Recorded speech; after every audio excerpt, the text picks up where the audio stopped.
Good morning, everyone. How is everybody doing today on a happy Monday? What's that voice? Ashes to Rubies podcast. Is that your Welcome. podcasting voice? Where we talk about recovery and recovery-related material and content in the eyes of the addict and the codependent. Who do you think, who's the codependent, who's the addict? Can you change roles ever? I'd love to change roles. What was that? We haven't been around for a while. Yep. I went out of town, went fishing, caught some walleye. In America, did you know that the same fish is not called the walleye? No. I can't even remember the name now. That was an exciting story. I can't. I'll think of it later. With no finish. In Canada, we call it walleye. Walleye. I forget the other name of them. Well, the good news is I don't actually care. Okay, good. So, not being a fisher person, we missed everybody. Somebody will want to know the name of that fish. Good morning, Jason. Walleye. Oh my goodness, my head hurts now. Okay. What do you like about fishing? I like catching fish. Just the catching of the fish. But the one thing that we did realize, we went out east a couple years ago, and it was on the St. Lawrence, and I got to go fishing off the docks, off the piers, and there were the rocket fish. What are they called? Mackerel. Holy mackerel. And every cast you could catch a fish. And then we learned why there's the saying, holy mackerel. Holy mackerel. There's a lot of mackerel. So every cast I caught a fish. And then I realized fishing for fish isn't necessarily the funnest thing because I got old quick. I'm like, oh, okay. We caught enough fish. I was giving them. You couldn't put your line in and not catch a fish. Yeah, I always caught a fish. And it's not because I'm so super talented in the fishing area, although I am. It's because there were so many. It was just because they're just schools of, they're in a school. So you're just pulling them out one at a time. So fishing, I don't think necessarily is about catching fish one after the other. There has to be an appropriate timeline, a space between the fish. There has to be some sort of challenge. For the waiting. If I had a business selling fish, then I want to catch a fish every time. But, imagine so fishing's not necessarily about catching amount of fish. It's about catching, You need a little bit of, about? You need a little bit of anticipation. And you need challenge. Challenge. There has to be a challenge, but then it's about change of scenery as well. So the change of scenery is nice to get out. So I went for an overnight trip and I stayed 3 days. Would like to be out on the boat, enjoying the weather, enjoying the view, and not have the bother of catching a fish.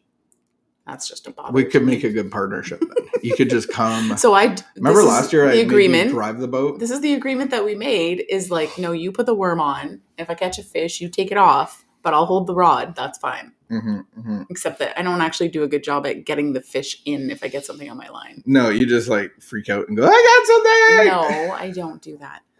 Okay. Fishing. I like fishing. I know you do. I think change of scenery is a nice thing. Yes. So it's a hobby. All right. We are going to get our couple spiritual life on, and this is a meditation. And so we go through the day with this concept that we are going to read. It is the 14th. Mm-hmm. It is your turn, June the 14th. When the going gets rough. It is a design for living that works in rough going. And that is from the Big Book of AA, the Big Book of Alcoholics Anonymous. A design for living that works in rough going. When I came to recovery, I realized that the program worked wonderfully to help keep me sober. But could it work on real life problems? Not concerned with drinking. I had my doubts. After being sober for more than 2 years, I got my answer. I lost my job, developed physical problems. My diabetic father lost a leg, and someone I loved left me for another. And all of this happened during a 2-week period. Reality crashed in, yet AA was there to support, comfort, and strengthen me. The principles I had learned during my early days of sobriety became a mainstay of my life, for not only did I come through, but I never stopped being able to help newcomers. The program taught me not to be overwhelmed, but rather to accept and understand my life as it unfolded. Wow. That's powerful, because what it's saying is that drinking isn't my problem. Living's my problem. And so I have a living problem, which alcohol helped me with, or drugs or whatever, or relationships in your case, and adrenaline. And so that's not the problem. The problem is that I'm managing my spirit, because that's where the irritable, restless, discontent, that's where our life comes out of, is our spirit. And I'm the manager, and my life has become unmanageable. So I have to give that job to God. And I recall when we first started our recovery journey some 15 years ago, I remember you going to AA, and what did you say? We went to an open meeting, and what did you say? I think I'm an alcoholic. Because I had all those bad drinking stories, like bad things happened when I drank. Yeah. But you always quit, and you always went home, and you always got up for work, and you always were basically where you... Well, the bad things and the times that like really bad things happened was like if I didn't have any responsibilities the next day. Then like really bad things would happen when I was drinking, but not if I had to work the next day. Mm-hmm, mm-hmm. You had responsibilities that you took care of, and and that would stop your drinking. Yeah. So then anybody could have problems drinking because you're actually putting poison in your body. So that's probably going to have some ill effect or whatever it is. But the thing that I have to compare is I don't compare myself to other people. I compare myself to other drinkers. So what was the difference between your drinking and my drinking? I could stop. Like I could not. I could take care of my responsibilities when I needed to. So then the difference is my physical body would crave more. And then I stopped. And you couldn't understand that. Yeah. That didn't make sense. And so then you come into Alcoholics Anonymous going like, look at you guys all living life. Like, this is a great program. This is, I want to be an alcoholic. Although. No, I didn't say that I wanted to be an alcoholic. I said I thought I was. You thought you were. But then what did you have that we all have in common? What I realized was that I was actually hanging out with an alcoholic. Mm-hmm. Mm-hmm. Mm-hmm. Mm-hmm. Why? Because I'm codependent.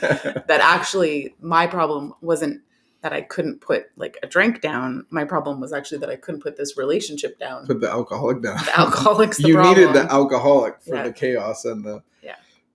Very good. And so then we had one thing in common, which the program of action gives us both. And that's to manage our lives, to invite God into our lives, to be the manager. Right. So the program still worked for me. I just had to apply it to a different problem. Mm-hmm. Like my problem was different than your problem. Mm-hmm. Because we could know the solution. Yeah. But if we don't know the problem, then we're still living in the problem without even knowing that. And then we get into religion. And then we get into these have-to-dos and lists. And I think that the development of community is one of the tools that I can use, like this reading was saying, is that over time I stay in this community that feels super uncomfortable. Like, I'm not sure if anybody ever goes to, a recovery program, a 12-step program of any kind, whether it's for families or alcoholics or addicts or codependents, and says like, oh my gosh, I love it here. These are my people. I fit right in and I want to come every week. Like, I don't think anybody ever feels like that. But if we keep coming back, we find there, in hearing about how other people recovered from a problem that we can relate to, we find hope, we find community, so that we can stay recovered. Mm-hmm. And that's why the fellowship is so important, and the unity of that.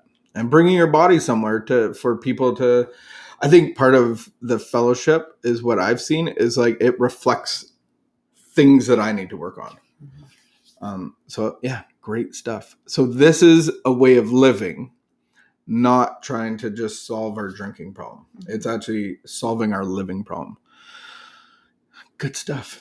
So as we go today, I think maybe the realization is, where am I still managing my life? Where am I still seeking ease and comfort, even without alcohol, drugs, or relationships?